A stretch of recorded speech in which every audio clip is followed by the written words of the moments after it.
ဘောလို့ဖြည်းဖြည်းချင်းဆွဲပြီးတော့မင်္ဂလာအချိန်ကြာရောက်ပြီးတော့ပူဇော်နိုင်ပါပြီဖြည်းဖြည်းချင်းဆွဲပြီးပါတောက်ဆုံးတပ်ပင်ကြီးကရွှေမြန်တော်ကြီးဖြစ်ပါလေဖြည်းဖြည်းချင်းပူဇော်ကိုဘုရားကြီးမင်္ဂလာရွန်းနဲ့စီတော်နဲ့ရွန်းပြီးတော့ကိုဘုရားကြီးဖွဲ့သူဖွဲ့သားများပူဇော်ပေးပါ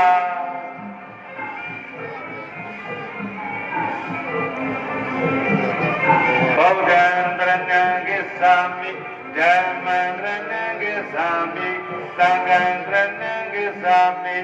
ဗုဒ္ဓံတရဏံကိသာမိဓမ္မံတရဏံကိသာသံဃံတရဏံကိသာမိဗုဒ္ဓံတရဏံကိသာမိဓမ္မံ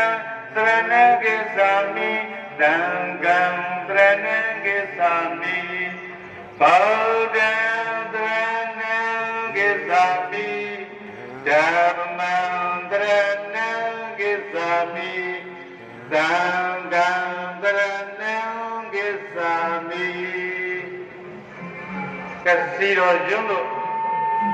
ကိုယ်တို့တိုင်းမင်္ဂလာဆိုင်ကတိလူပူဇော်တဲ့အတွေ့ဟံ